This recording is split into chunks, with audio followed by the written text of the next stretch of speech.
QPSK यानी quadrature phase shift keying एक बेहद रोचक और महत्वपूर्ण मॉड्यूलेशन तकनीक है।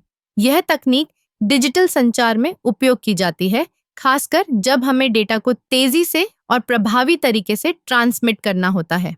QPSK में हम डेटा को 4 अलग-अलग फेज में कोड करते हैं।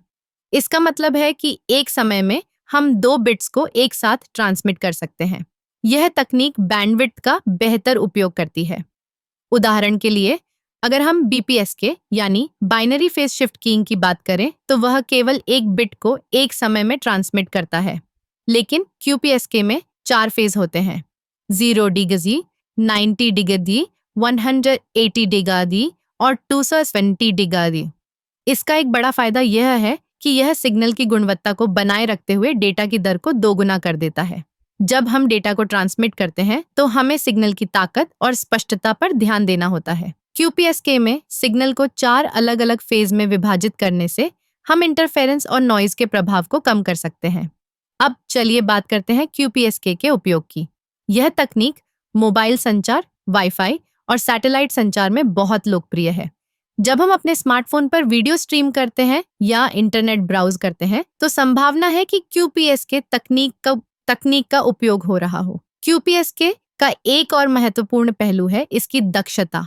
यह तकनीक न केवल डेटा ट्रांसमिशन को तेज बनाती है, बल्कि यह ऊर्जा की खपत को भी कम करती है।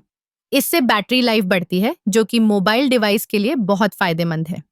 QPSK के साथ एक और दिलचस्प बात यह है कि यह सिग्नल को अधिकतम दूरी तक पहुंचाने में मदद करता है। जब हम सिग्नल को ट्रांसमिट करते हैं तो यह वातावरण में विभिन्न बाधाओं का सामना करता है। QPSK तकनीक इन बाधाओं को पार करने में सक्षम है, जिससे सिग्नल की पहुंच बढ़ती है।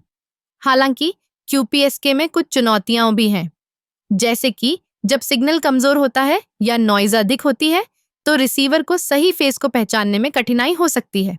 इसके लिए हम कुछ तकनीकों का उपयोग करते हैं, जैसे कि एडेप्टिव डिमोड्यूलेशन, जो सिग्नल की स्थिति के अनुसार खुद को समायोजित करती है। तो यह थी QPSK मॉड्यूलेशन तकनीक की एक झलक। यह न केवल संचार की दुनिया में एक महत्वपूर्ण भूमिका निभाती है, बल्कि यह हमारे दैनिक जीवन में भी गहराई से जुड़ी हुई है। QPSK ने संचार को तेज, प्रभावी और विश्वसनीय बनाया है, और यह भविष्य में भी तकनीकी विकास का एक महत्वपूर्ण हिस्सा बनेगी।